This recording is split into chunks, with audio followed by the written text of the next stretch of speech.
Hello, hello. Thank you for joining us. Yes, thank you so much for joining us. We are just going to wait about 1, 2 minutes to let more people join, and then we will get started. So we have Mary from the US. Um, we have Emma as well. Also from the US. Mhm.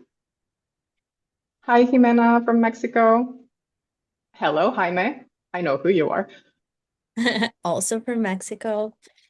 Great partner of FaceUp. Hola, Alejandra. Alejandra. Guatemala. All the great talent from Latin America. I love that. You For are now. represented. Czechia. Sharon from Georgia. Love that. Well, Roberta, why don't you tell us where you are calling in from? Well, I'm proudly from Brazil. So another talent from Latam. So happy to be uh, alongside Jimena, alongside um, all the other Alejandra and Jaime and all the other proud Latinos. Oh, we Mhm. have Pavel from Poland. So European. Hello to Poland. We have Czech, we have Poland. So Dani, you are also alongside European talents. Yes. I am based in Portugal, Lisbon. So if there's anyone around here. Okay, so I think Roberta that we can get started. Um, so Whenever welcome you everyone, and thank you for joining us so much. And sorry, Roberta, I just spoke over you. So today's session is about best practices and common mistakes when it comes to reporting. And we're not talking just about the tools, we're talking also about the processes and habits that surround them. So this is not going to be a product pitch. We are going to share what we have seen across many organizations, what tends to work well, what sometimes can go wrong, and also how you can avoid some of these common pitfalls. You will hear some repeated patterns today. History tends to repeat itself, unfortunately, but the truth is that the same mistakes show up in different organizations. And that is what makes it so important to learn from. So these lessons that both Roberta and I will discuss today come from real client experiences. And while we won't name names, the goal is for you to leave today with some practical takeaways to strengthen your own approach around reporting. As we go, if you have questions, doubts, or even your own examples, feel free to drop them either in the chat or in the Q&A. And if time allows, we'll cover some of them live today. Before we get started, you already know that I'm based in Lisbon, but a quick word about myself. So my name is Daniëlla, and I'm a senior sales manager here at FaceUp. In my role, I work very closely with companies when they are evaluating how to handle reporting in a more holistic way. And I get to hear firsthand from them their challenges and the risks that they face, and also the different solutions that they have considered or are considering. And that gives me a good view of what tends to work in practice and what tends to create some issues. And as you already know, I am joined today by my colleague Roberta. Roberta, can you tell us a little bit more about yourself? Thank you, Daniela. It is an honor and a pleasure to join you today to talk about such an important topic. And well, about myself, I'm Roberta, Customer Success Manager here at FaceUp. And in my role, I work closely with companies as they implement our whistleblowing tool. I usually listen to their struggles, strategize with them on how to overcome challenges, and I help them build a successful and strong speak up culture within their teams. This also gives me a valuable insights into what works and what doesn't, allows me to be their partner on the journey to a healthy workplace culture, which is something I'm very proud of. And I'm very excited to chat with all of you today. Very well. Before we begin, here's a brief introduction to FaceUp, who is organizing today's live session, and also explaining why we are in a unique position to discuss this specific topic. In many workplaces, concerns or sensitive issues sometimes go unreported, whether that is out of fear, uncertainty, or simply not knowing how to do it. And it's that silence that can allow for misconduct, safety risks, or ethical problems to grow unchecked. FaceUp is an anonymous reporting and engagement platform that is used today in more than 70 countries and by more than 3,000 organizations. And it gives employees a safe way to speak up and raise their voices so that leaders can spot issues and act early on. So that is a perspective that we're bringing to the conversation today. And I would love to pass the ball over to Roberta so that she can kick us off. Sure thing. I would love that. So let's start with the why. When companies come to us, it is rarely because someone suddenly decided, let's buy a reporting tool. There is usually a deeper reason, a moment that pushes them to act. The motivation often depends on who is leading the initiative. So for compliance teams, usually they need to meet some legal obligations depending on the country they are located in. So think about the EU whistleblowing directive, SOC2. They also usually want a structure and audible system for handling investigation. And of course, they aim to reduce both legal and operational risks. As for HR teams, they usually focus on employee retention and well-being. They're looking for insights into culture issues, preventing burnout, things like that. And they use reporting to build trust, address hidden problems as early as possible, overall well-being and company culture topics. When you think about executives and C-levels, they care more about bigger picture issues or bigger picture risk. They are thinking about reputation, blind spots, crisis prevention. So they see reporting tools as part of a long-term resilience. They want to avoid reactive decisions by catching issues before they escalate. So if you allow me, Daniëlla, I would like to bring this into real life with an example. I have been working closely with a manufacturing company based in Houston.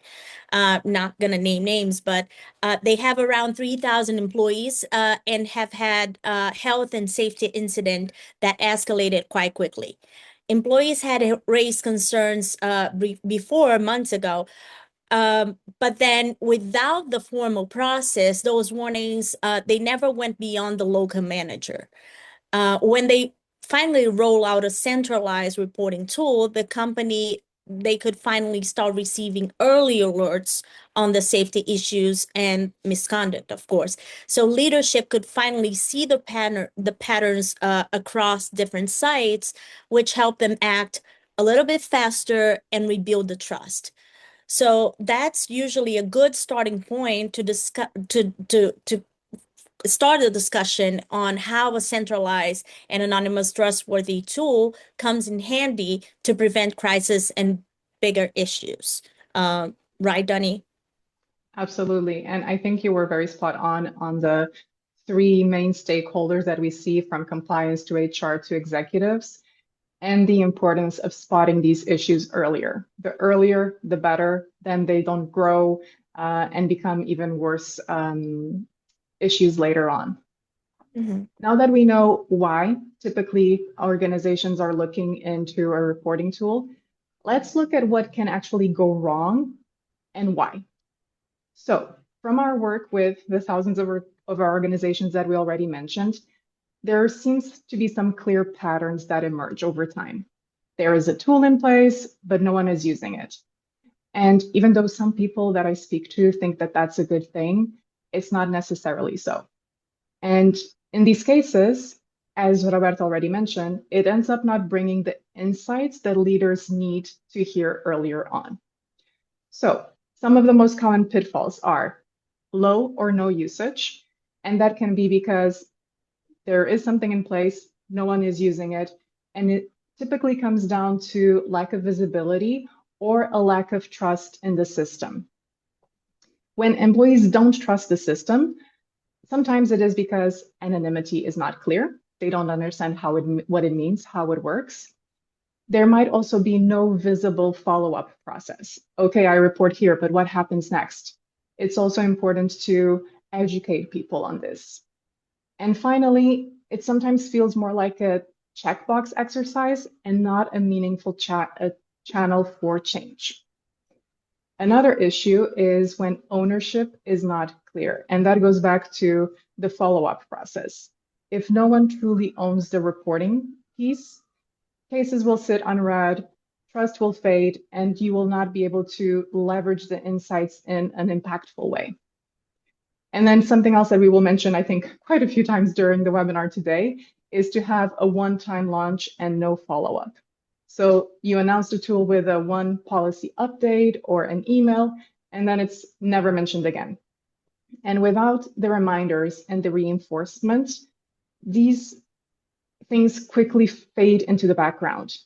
And as I'm mentioning this, I'm actually remembering the webinar that we did recently with Marek Block on investigations. And he mentions quite a few of these things and what companies should be doing instead in order to keep the reporting process alive. But Roberta, I'm pretty sure you have an example to share of how this happened and how it can be solved. Absolutely. I always have examples. That's what I'm here for. And thank you for mentioning and of course for hosting the webinar with Merrick. It was very meaningful in many ways, a very meaningful conversation about the importance of a diligent investigation and a proper follow-up, which is, as you mentioned, we're gonna touch on that many times during this conversation today. Um, a proper follow-up process, which is key for what we are touching on today. So regarding the example that you asked about, I'm currently working, it's a working process with a healthcare provider that has about 1,200 employees, and they have previous roll out a tool that was led by the legal director, legal department. It was basically to meet compliance obligations. That is a very common pattern that we see. People just want to check the box for the compliance obligations. And in that case, HR and compliance and communication, sorry, were never involved. It was just the legal team, right? The launch consisted only in one email with the link to the tool. So 3 months later, no surprise for me, not a single report has been received, has been submitted. So when they came to me and we reviewed the setup, a few things were quite clear to me. Employees had no idea what the tool was for, who will see the reports, or whether they would ever hear back. So it looks like just a box ticking exercise. So some of the things that I suggested when they were planning a relaunch was, first of all, involving HR in this relaunch. So employees saw it as a channel for people and culture, not just for compliance. Second, explaining the process more clearly. So what will happen after you submit a report? How reports are reviewing? What outcomes can you expect after this report submission? Of course, on your side, the admin side, train the managers. So how to respond when someone raises a concern? How would you escalate that, manage that? And of course, for the very new hires, add the tool to the onboarding process. So those new hires will know about it from the day one when trust is still being built, when culture is still, when they're still learning about company's culture and what's common on the daily basis. So after these changes, reports picked up quickly. The employees, they started using the system not only for compliance issues, but also for concerns about safety and culture, employee engagement in general, quickly picked up. So that's one side of things. And if you allow me, Danielle, I would like to share an example on the opposite problem too. Uh, I have another company that is, a client of ours that started with a very big splash, which is great. They had posters, leadership messages, even a live kickoff, which we highly recommend. But after the launch, they went silence. So no reminders, the link was lost in their communication channels, and usage, of course, dropped to 1 or 2 reports per quarter. So the fix in this case was quite simple, simpler than the example that I've mentioned before. I suggested using the QR codes in shared spaces, sending the reminders, sharing successful outcomes so employees could see that it was being used by others. So once that was done, doing the relaunch or reminders, the usage could pick up, and if I remember correctly, it more than tripled for the company in this example. So for those 2 examples, the issues happened at different moments, but the fixes were possible and the results were very solid, very solid. I'm sorry if I took too much time on my examples, Danny. No, no, and I think these are very valuable examples because they are all also in opposite sides, right? One is just not making a big deal out of the launch and keeping things more or less quiet. And the other one is having a big launch, but then not being consistent with the follow through and what you do next. So, really valuable examples to use. And I think it shows that having a tool is great, but it is not enough. Employees need to see it, they need to believe it, and they need to believe that it will be taken seriously in order to be able to trust it. And without that, the system will fade into the background, no matter how well designed it might be. So people who have worked with me have heard me say this quite a lot. It's 2 sides of the same coin, visibility and trust, and you cannot have one without the other. So I think we summed up this section. Let me quickly just check if we have anything in the Q&A. There is a question from Emma. If reports are low or inconsistent, how can we tell if it is because everything is fine or because employees don't feel safe speaking up? Would you That like to is take that? that is a really good question. I think you're going to touch on it a little bit further down the line with some examples actually about this. But Emma, I would start with one thing, and Roberta, please add to this if you'd like. I would start with a quick audit. Is the tool easy to find? Do people know about it? Is follow-up happening? So is there a follow-up process after the people report it? And if those pieces are in place, I would actually run an anonymous survey to check if employees feel comfortable raising concerns in the first place. I think that with these things, you might spot some gaps or blind spots that might explain the low numbers. So I would start with that, with the audit and perhaps a survey. And we can talk about this further. So if you leave your contact, we can get in touch with you. But Roberta, if you have something else to add to that. Not really. I think you did a great job on addressing the question. As I always try to mention to our clients, is that it's not that we are aiming for many, many reports.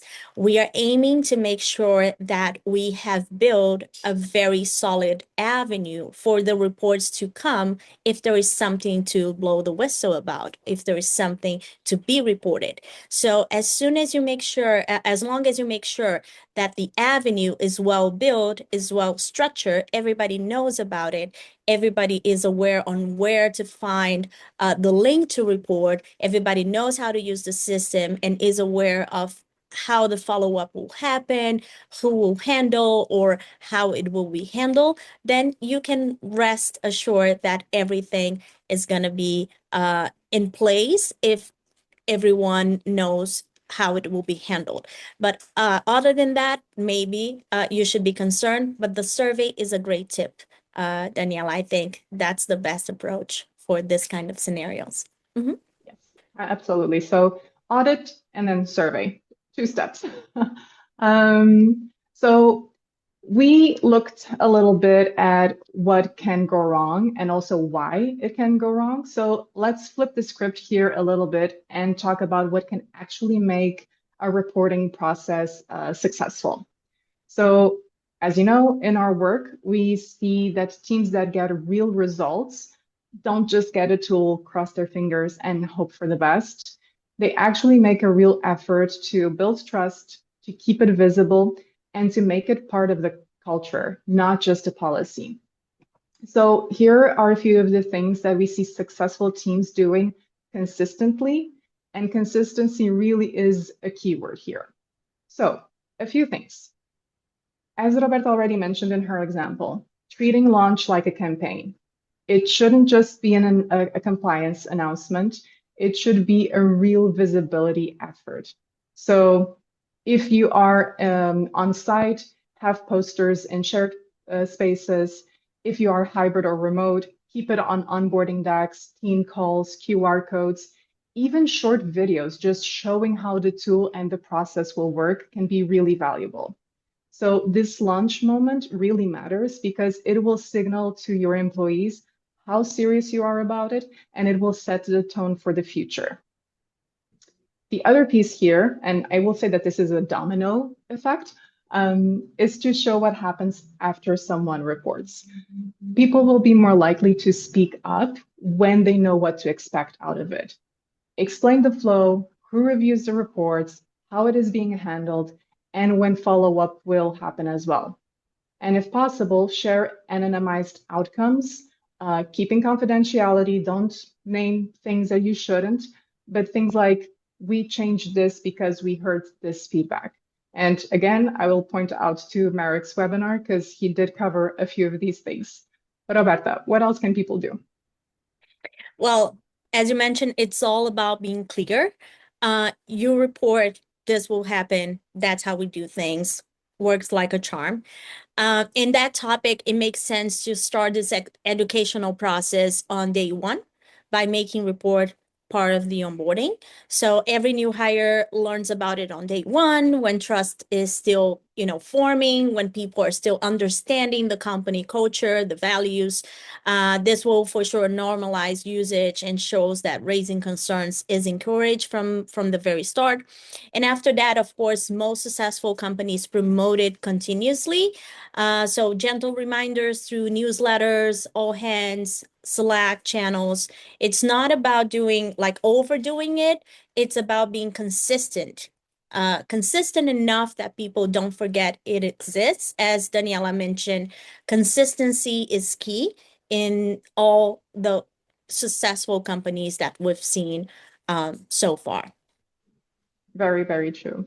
And I'm going to hammer on another piece of the puzzle a little bit more, which is to explain anonymity clearly. People a lot of times are afraid of reporting because they're afraid of retaliation. They don't know what to expect. So a simple line explaining that there will be no names, no IPs, no tracking will make employees more comfortable. And trust us, they need to hear this more than once.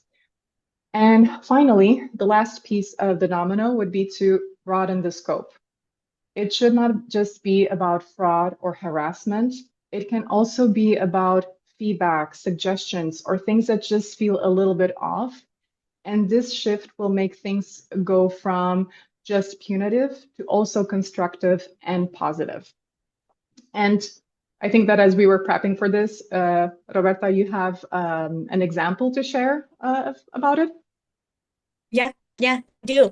Because I have been working with this logistics company in Florida. They are a little bit smaller than the others that I've mentioned before, but still 900 employees. And they had their tool live for over a year. And when they came to me, they had, if I'm not mistaken, 4 or 5 reports only. And then we dug a little deeper, and it turned out they only had announced the tool once, and it was by email. So we help them with their relaunch with some practical changes. So poster and driver break rooms with QR codes for easy access, and more important, a simpler form with plain language questions, which is very important in that case.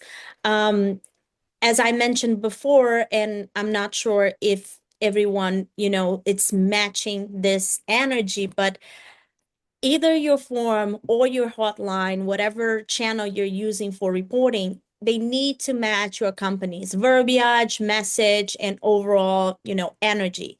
If it is too far away from the daily communications, let's say it sounds too formal and your daily communication, it's more laid back, then that will definitely scare people away from reporting. So, you know, the other way around also works. If the channel it's too laid back and your daily communications, if you are a law firm, they are very, very formal and the channel is too laid back, that will also get people on edge, like, okay, that doesn't sound like the company I work for, so I'm gonna be scared away of using the channel. So last but not least, they started sharing updates and success stories, things like you shared, we'll listen, highlighting, the anonymous, as Daniëlla mentioned, not sharing what's confidential, but highlighting anonymous success stories and improvements they've done in the workplace based on the employees' feedback. So after that, the number of reports went up. Managers noticed that communication in general felt more open across the board, and they have been doing quite well since then. So very happy for them. That is a very good success story. And we have another one that we actually worked together on, Roberta. So you remember the fintech from the UK that had about 400 employees. And when I first spoke with their general counsel, they already had a system in place, but it wasn't being used. From what the HR team heard as feedback from the employees, is that there was a lot of legalese, a lot of legal jargon, things like compliance breach and regulatory violation. And the employees told HR, look, we don't know where our concerns fit in. We don't know how to approach this, which buckets fit what. So they just ended up staying quiet. So when they moved to FaceUp, we actually sat down together with HR and compliance, and we redesigned how they communicate, the policies, how they even have the form available. And so the goal was to make things as clear and less intimidating as possible. So things were simplified. So in order to match how employees actually speak, which goes to what Roberta already mentioned earlier. And this might seem like a very small change, but it removed a psychological barrier. And within a few months, reports started trickling in. And on the one hand, HR started to see cultural and team issues earlier, while compliance, on the other hand, still had the structure that they needed to manage risk. I And love that. Roberta, before we go on to the next topic, we do have a question in our Q&A. Mhm. So an anonymous attendee is asking, how will we know if reports are being investigated by HR? I have heard from many people that they are concerned about the thoroughness of the review if a review is happening. This is a great question, and I think we hear it all the time. So this is a great question, and I think it touches some of the things that we already covered, Roberta. So it is about HR and compliance working together and showing you what the entire process looks like. On the other hand, I think it's also important for whatever tool that is brought in for there to be the ability of two-way communication between the reporter and the people that are managing these reports. So is there a way to follow up? Is there a way for you to go and check how the case is progressing? This is actually one of the things that we do at FaceUp, and it does seem to be quite successful both for HR and compliance and for the employees. So it is something that you could potentially check with us if you would like, but definitely it's about the process and having the right tool in place in this case. And making sure the follow-up does not compromise anonymity in any way. Because if you're trying to do follow-up through, let's say, an email, uh, people will, not feel comfortable with that. Many of our clients tried that before, coming to us, and the follow-up will not work because it will compromise anonymity. But with the right platforming tool in place, with the right tool in place, you will have a solid follow-up process. People will feel like, okay, this isn't taking serious, this has been taken serious, and the follow-up process, the communication, the back and forth will not at all compromise anonymity. So that's a good way, I believe, of doing things and making people feel heard, and closing the loop without compromising the tool, the system, and the reliability. Absolutely. Please don't use email addresses for reporting concerns. Please don't. Okay. I hope we answered your question. If you would like to know more about that, feel free to get in touch with us and we can have a conversation around that. And now Yeah, I'm going to pass the torch back over to Roberta. yeah, absolutely. Love that. So yeah, now I will love for us to move to discussing, some red flags to watch for. Because, as we discussed before, even when a reporting tool is technically in place, things can go quiet. We've seen it hundreds of times, and all often, Danny, as you mentioned before, silence isn't a sign that everything is fine. So often for reporting tools, silence is not gold. So these are red flags that we've learned to watch for. They don't always mean that something is broken, but they usually mean something is being missed, right, Danny? Exactly. And I think it also goes back to one of the earlier questions that we had. So just for reinforcement, let's go through some of the signs that the tool might not be working as intended. You haven't received any reports in months. As Roberta said, this is not one of those cases where silence is golden. Silence in this case can actually mean fear, distrust, or simply that the tool has faded into the background and nobody even knows anymore that it exists. So, as we mentioned consistency before, reporting should be a continuous channel, not something that people only use in a crisis. And I typically compare this to training a muscle. You need to do it continuously in order for it to be strong. Another thing to watch out for is if you're only getting reports from one team or one location. Imagine the sales department reports issues regularly, but the operations department, on the other hand, stays very quiet. This will sometimes signal that there is uneven awareness or a lack of confidence in the process. And it goes back to something Roberta had mentioned earlier, which is also train the line managers, because the line managers of these departments will also play a very big role if things are being used well or not. Absolutely. They will be your champions within the Mhm. team, right? Also, another red flag to watch for when employees still are asking, where do I report something? If that specific question or a version of that question is still coming up after the launch, let's say weeks or months down the road, the tool is not visible enough. So posters, recurring reminders, making it part of the onboarding, those are not optional things. You need to keep the tool alive, so those are must-dos. Another red flag is when the admins are not logging in regularly, because if no one is reviewing reports daily or at least weekly, responses will lag. And that delay leads to unresolved cases, loss of trust, and eventual abandonment of the tool. So that's no good. Absolutely. And another issue as well is if there are no follow-ups after the reports are submitted. So even anonymous users, they need to feel that they are acknowledged. So silence after a submission might quickly become a no trust type of situation, and future reports will stop coming in. So we highly recommend to avoid this pitfall. And Laish, I am seeing your question in the Q&A, and I'm just briefly stopping here, Roberta, before you go into your real life example, because it ties a little bit to what we're discussing. So Laish is asking, how can leaders check if the reports are actually true and consistent, since we keep it anonymous, how they should handle the investigations. This is an excellent question, Laish, and I think it would require a lot more time than we are able to dedicate to it now.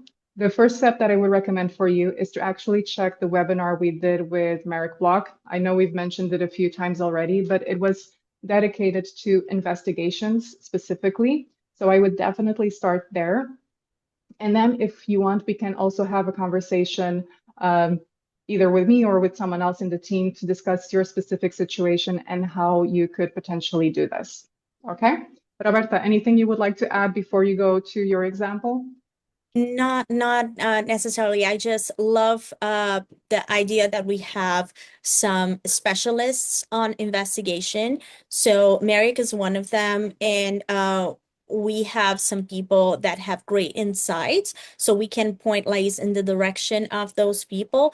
Although we are specialists in the tool, investigation is another realm that we know great people that can have great insights and point you in the direction, because after the reports come, due diligence and a great investigation is the very next step. And we know great people that do this on a very good way. Okay. Oh, I forgot that it's, you know, my time It's your for the story time. example. It's my story time. Yes. Actually, this example is one that always put me with, the face palm thing, emoji, because it was a simple mistake, but that brought, big consequences, unfortunately, because this red flag, on this, last red flag that you mentioned, this one last example that I would like to bring up, because I know I'm full of examples today. It's this client on the Midwest that roll out it is a chain. I'm not naming names, but is a national, retail chain in the Midwest that roll out FaceUp across 100 stores, you know, big start. But after this strong start, the engagement suddenly dropped. So when we went back to check it, we found out that the admins had notifications turned off by mistake. So reports were in fact coming in, but they were sitting unread for days and sometimes weeks. Bad thing there, when we went back to those reports, some employees, many employees actually, have noticed that. Some follow-ups even mention things like, no one cares. I guess this isn't taken serious, things like that. So we fixed the issue with the notifications quite quickly. We set up backup reviewers, activity monitoring, reminders to follow up on every report, and so on. But as you all know, even on other issues there are not reporting tools, trust takes time to be rebuilt. And once the employees felt ignored, you have to work twice as hard to show that the process is reliable, the tool is trustworthy. So the takeaway for us in this scenario is that silence isn't golden, as we mentioned before. For compliance, in fact, it is almost never golden. So the consistent use, the quick responses, the visible follow-up, or the signs that a reporting tool is actually working. But I promise that was my last example. Um, and if there are no There questions, don't let me. seem to be no other questions in the chat. Okay. If anyone Okay. has a question or an example they would like to share, this is kind of your last 5 minutes opportunity, because we will go to the final takeaways from our conversation and also what you could potentially do next.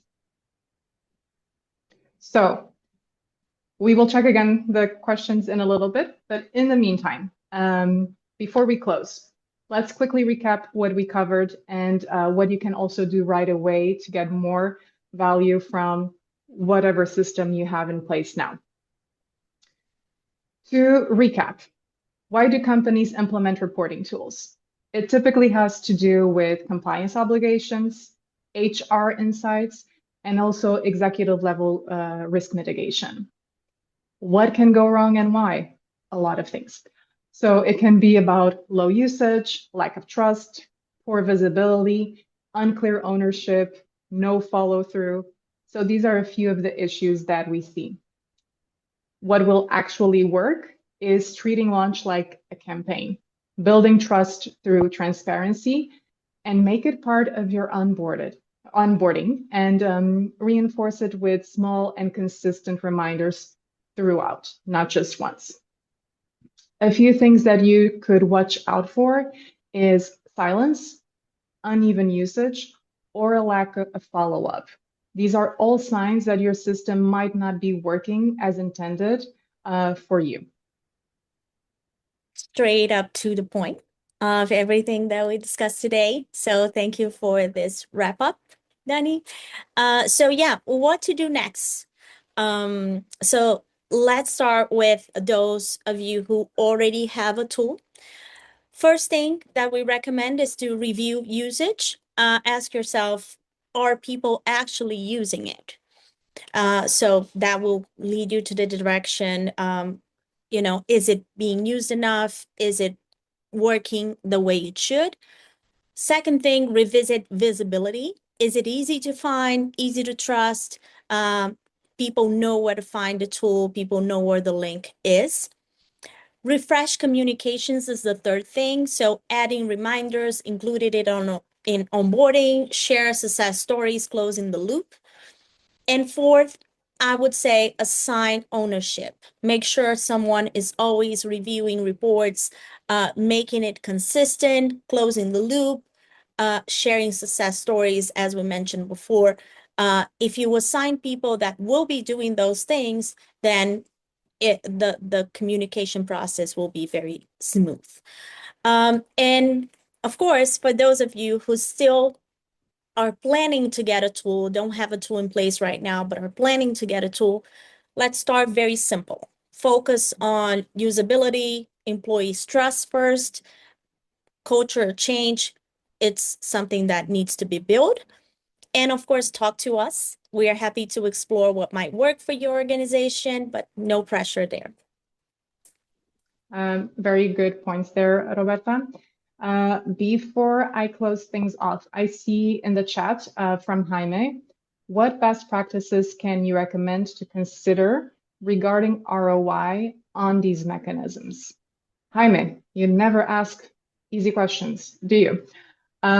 So I do think that ROI is one thing that is quite hard to measure in direct numbers in these cases, but the value shows up a lot on what you can avoid. So imagine costly investigations, fines, reputational damage, or losing good people. Like high turnover is also something to consider. So I think that what I would recommend in this case is to track both the report volume and outcomes over time. For example, how many issues were resolved early, how many led to policy changes, or how many helped prevent escalation. And that can give leadership a tangible sense of impact. And with this, I'm going to recommend yet another webinar that we did with Zendesk, in which they actually speak to some of these examples of ROI that they had from implementing a solution and having a clear workflow around it.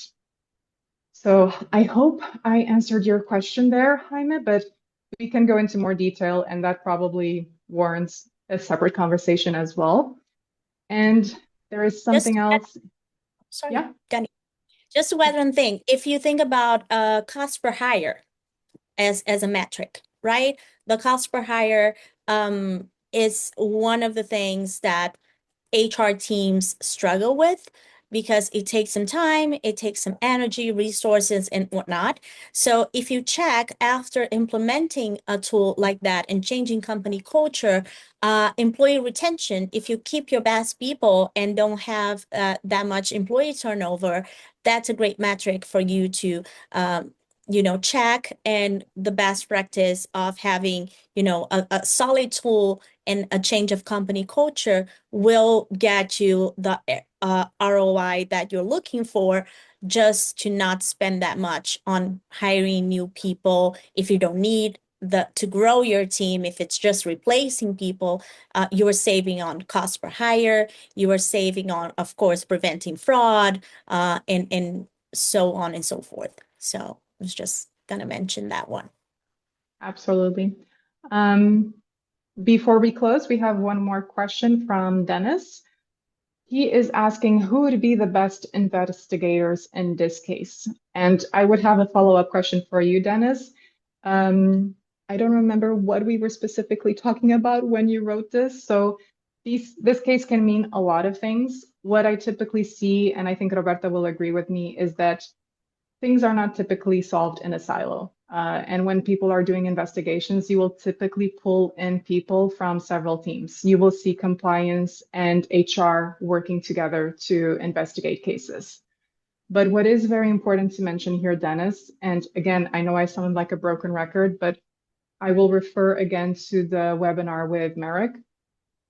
Lifelong learning for investigators is really important. You should invest in training your investigators so that they know how to do it. So the two things I would take away, Dennis, is it's not done by just one person. It's typically a team effort. And make sure that you give your investigators proper training and that they themselves want to grow in their role. So I hope that answered your question. Roberta, do you have anything to add there? No, completely agree with you that if you have a multi uh, roles team, that will be beneficial. So not only HR, but also leadership, other members, other managers. If you have people from legal, people from other perspectives and backgrounds, that's always beneficial. Merrick had great insights on that, but also you will see as you go that people will benefit from pitching in on different types of investigation. They will learn. They will learn about the company culture. They will learn about their own teams, and they will grow as investigators the more they investigate. So that's another thing that usually works like a charm for our teams, for our most successful clients, adding some people, reliable people, and they will learn as they go as well. Mhm. So we are wrapping up at this time. And if there's one thing that we would really appreciate you taking away from today is that reporting tools will only work when employees actually use them. There's no point in having them in place if they're not being used. And that will happen when they are easy to find, they are safe to trust, and they are clearly supported from the top, from the leadership, all the way down. That's right. And when that happens, you are not just compliant, which is, the very basics, but you are staying out of the headlines. You are avoiding the regulatory headaches. You are protecting your revenue, and you're keeping your best people, as we mentioned before. You're listening early, you're acting quickly, and you're building real trust with your people. Right, Danny? Absolutely. And for those of you that were with us today, I think you probably noticed that we repeated quite a few topics. You noticed that there are common threads across the examples that we shared today. And that is because these same patterns, the lack of trust, the poor visibility, the weak follow-up, they come up again and again, regardless of industry or company size. And the good news, I think, that you saw with the examples and some of the takeaways is that the fixes are often simple, but the results can be really powerful for you and for your organization. So if you are planning to implement a system or want to see how FaceUp could work in your organization, feel free to reach out to us. We can walk you through the platform, share some examples of how others are using it, and help you decide if it's the right fit for you and your team. I want to thank everyone who joined us today, especially Roberta, who was my partner in crime, and also to my colleagues in the backstage, Mary and Christina. You're hard work is very valued. And for all the attendees, we know your time is valuable. We really appreciate that you spent it with us. On the screen right now, you see a QR code, and we would really appreciate if you could use it to share your feedback so that we can keep shaping these sessions in a way that is most impactful and helpful to you. We hope that you're leaving with ideas that you can put into practice in your own organization, and that we will see you in the next one. Bye. Thank you, Dani. Thank you, everyone. Have a lovely day. Have a lovely Bye-bye. day. Bye.